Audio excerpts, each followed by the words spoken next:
Are you as startled as I am? What a pile of buzzwords, stereotypes. I think we can do a lot better, creating value propositions that really matter to what is at the heart and center of importance for the customer. Welcome. My name is Winfried Schulz, and I'd like to welcome you to the Developing a Value Proposition introduction. This is a 20-minute exercise that I'm recording to give you the background and all the tools and materials that you need in order to run a 2-hour workshop if you want to create your own value proposition in a structured way, trying to do it so that your customers truly perceive and realize the value that your product, solution, or offering is going to bring to them.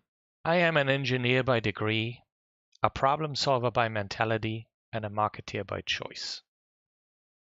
I've been doing this for 30 years, creating results and innovative solutions in marketing and sales. I am fascinated by the beauty of our planet, and I like to watch the clouds in the sky or the ocean waves. I offer tools like these, which I call common sense tools.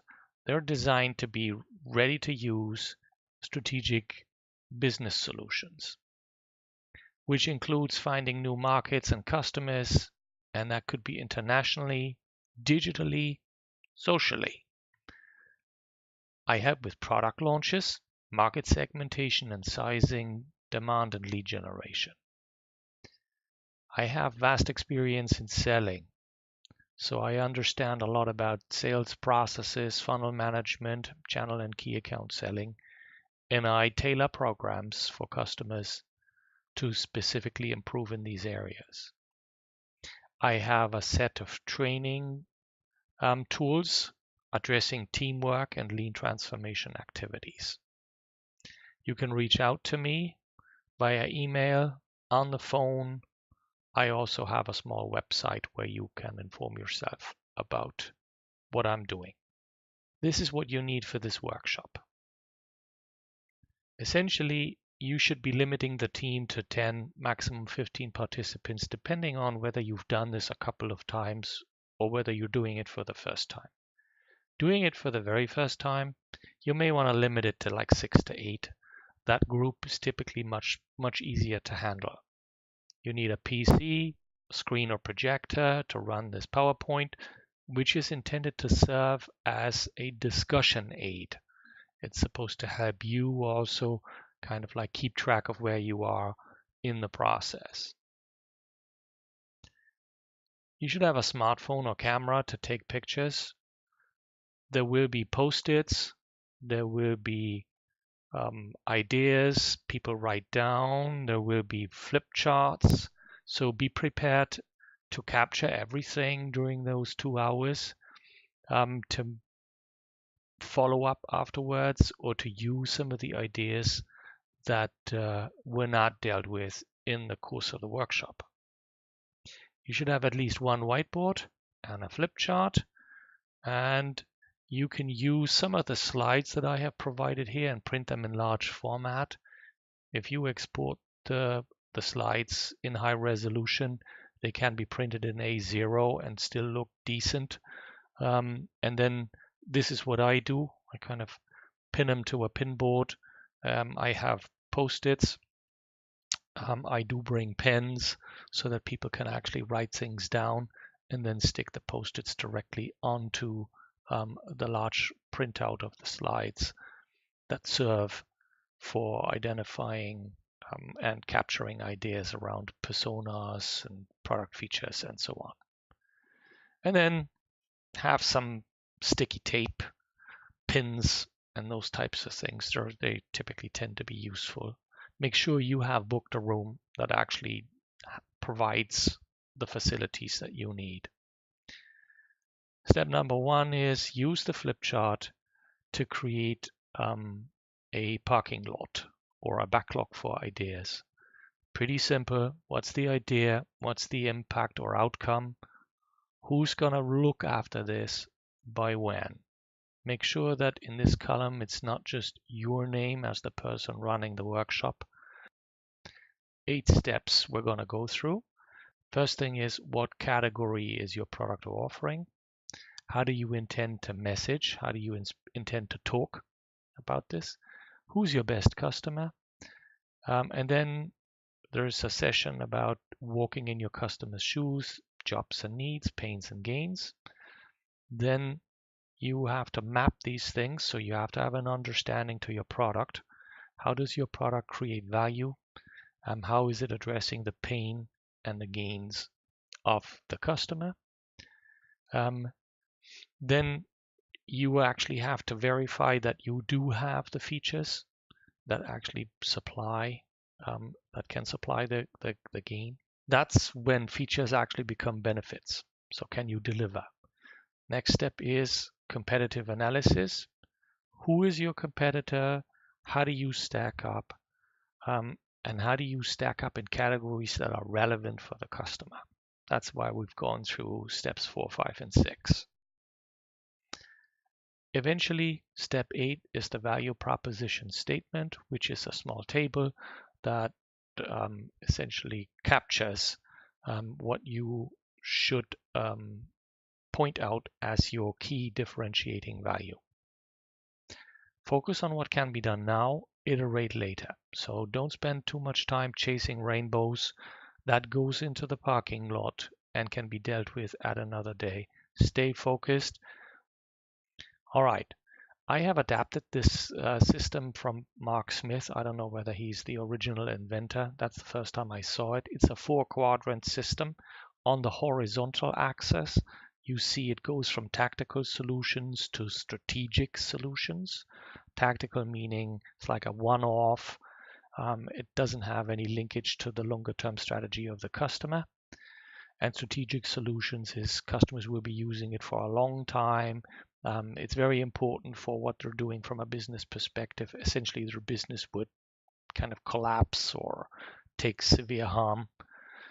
And then on the vertical axis, you go from one decider or buyer at the bottom to many deciders or group evaluations at the top. So the more complex the solution, the more people will be involved on the customer side in evaluating whatever needs to be purchased. 10-minute exercise, and then go through the 4 quadrants and decide whether your product fits mostly or where your product fits best. Is it a lifestyle and status type product where individual product attributes, design, whether it's ecologically friendly is particularly important? Is that what it is? Are predominantly small groups or individuals buying it? Consumer packaged goods is sort of like a downgraded lifestyle product. It's just a commodity, something that you need to have in order to run your business. But typically availability, price, quality, supplier reliability in that order of importance is relevant. And then when you actually move into commercial commodity territory, that's when the customer actually buys large quantities of essentially consumer packaged goods. And that's when a lot of evaluation is going to take place. Typically, the group of deciders on the customer side is going to increase, and then supplier reliability become more important. Price remains a key factor, but performance of the product is carefully evaluated. Supplier's heaven is having a mission critical solution, so something that supports really what the customer desperately needs in order to get the work done.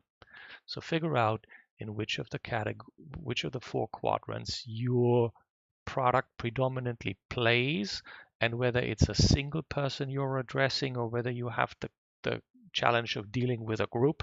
And then within the group, you have to decide who is the most important person that you should be addressing for finding the leads, and maybe even in the longer term, kind of like what is important for the other people in the group to build preference for your product. 10 minutes for this part. And then you move into messaging territory. So you can actually look at messaging from a industry vertical. So what is the customer's industry? like? Are they in retail? Are they in hospitality? Are they in healthcare? Those types of different industries are relevant. And then you'd be messaging around your product specifically to healthcare professionals. If your product can be used in multiple verticals, well, then you have to do a lot of work. And that's when many people actually move to a horizontal messaging, usually more product and feature related in terms of how you describe the product. And then you hope that people in different industries will be able to adopt the or understand how the product actually relates to their industry. 5-minute exercise for this. All right. If you can't picture your perfect customers, how will you solve problems and add value for them? So first thing you have to do is figure out, who do you want to talk to? The principle that has worked for me is I'm trying to picture the people that I would like to talk to. Who are they? Are they male or female? It's always good to give them a name and to give them a specific position. So try to identify the people that will have the biggest impact on the decision about buying the product or the solution or the offering, and then figure out whether they are male or female, how old are they, what kind of education do they have, do they belong to a particular archetype group. Those are key things. Once you have those, then it's relatively straightforward to get to what are their values, beliefs, and principles. Are they focused on saving the planet? Are they driven by money only? This is important because that will drive the things that you have to put forward for them to appreciate. And then, of course, it is around, what do they think and feel? What do they see in their environments? What do they say and do? And what do they hear? These 4 elements will essentially drive what kind of pains they're experiencing and what kind of gains they see. And then this exercise is being closed with, if there was one thing that you would want them to say about you, what would that be? So, this XYZ company is the greatest, or this widget has saved my life, or since I'm using this, my personal life has transformed and is much more wonderful than it was before. Something like that. This is the printout, 15 minutes, stick it on a wall, and then have the people use Post-its, write things down, and give them a name, work on it, have the group talking, discussing, and filling as much out as possible in 15 minutes. All right? There is no shortcut to heaven. Know your customer, know your product, do the work. So that's the next section, where ideally you would go out to your customer and you would observe, ask, clarify, quantify values. So number 1 is identify, what are they doing? What are their tasks? What are their jobs? And list these jobs in order of importance. You have to find out whether this is something they're doing, once a year and it's not really important and it just happens to be the thing they're doing while you're there, or is this something they do all the time and there's a lot of exposure either for them personally or for the company is associated to this.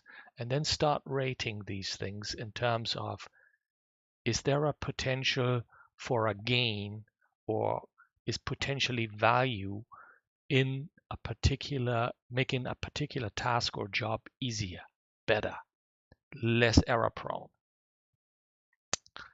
Are they experiencing particular pain or threats to their job, to the well-being of their organization, to the financial and economical results they're working on?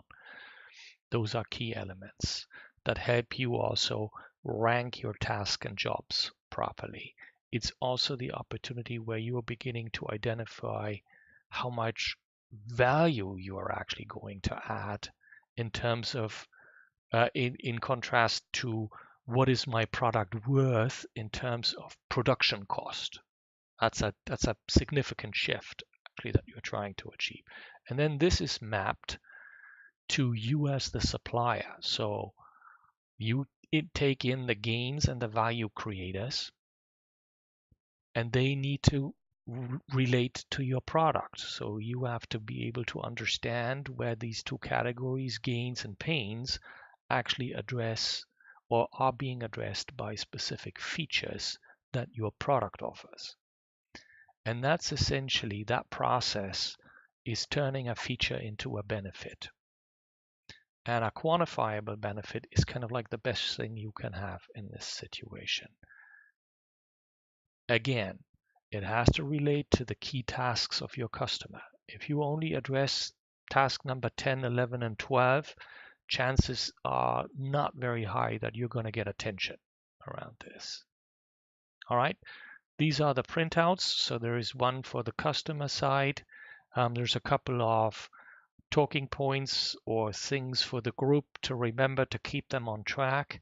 The same for the supplier side, where you focus on your features and how you create value and how you reduce pain. So how you turn your features into benefits. And then focus on what sets you apart. That's the key thing. So that's what we're going to be doing now. Is we're going to take the top 3 things that we hopefully address, where we are at least at par with our 2 fiercest competitors. And within the top 3, we should have at least one thing where we do excel, where we do better. If everything is an also ran, it's going to get very difficult. The thing that you do better is what is going to move into the center of attention in terms of your messaging. If you cannot articulate the value you're adding, you will go unnoticed. So this is how you put the whole thing together. Positioning statement table. 4, go back to the persona slide. Who need?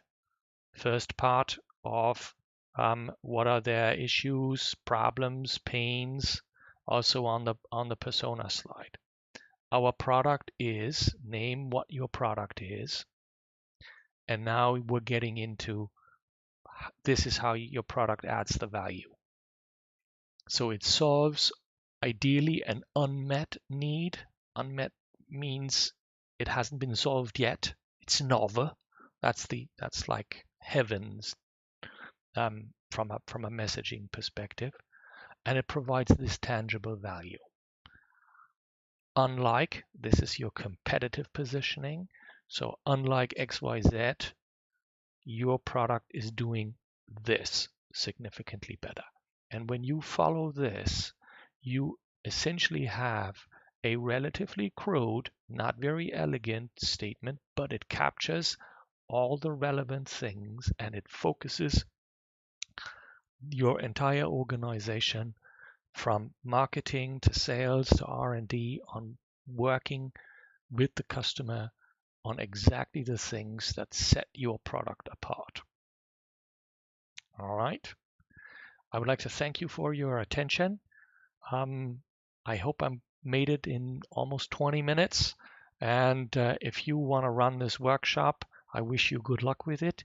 If you feel uncomfortable about running it and you would like, assistance from me, reach out anytime you want. I do tweet and publish things on LinkedIn. I have a little bit of Instagram, and I'm in absolute infancy in terms of YouTube, but I'm getting there. It's getting a little better. I'm only doing this for a few months, and I hope I'll be able to do it for years to come. If we have an opportunity to work together, even better, feel free to reach out.